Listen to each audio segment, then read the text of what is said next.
Hello বন্ধুরা, এই দেখুন আজকে আমার বাড়িতে চিকেন হয়নি। চিকেনের বদলে দেখুন কাঁকড়া। আমার নাতি তো কাঁকড়া শুনলে পরেই তো চিকেন খাবে না, কাঁকড়া নিয়ে এসছে যে বাজার থেকে। ওই দেখুন কাঁকড়া বসিয়েছি।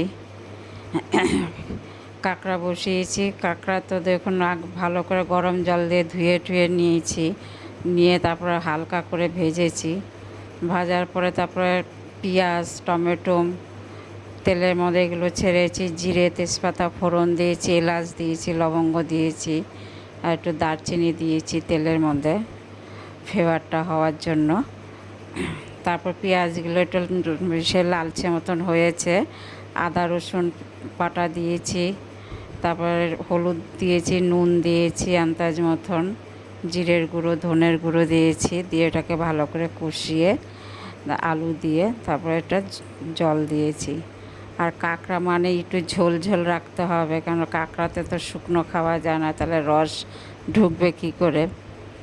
তাই দেখো আমার হয়ে গেছে, ধনেপাতা দিয়েছি, এবার নামাবো আমি।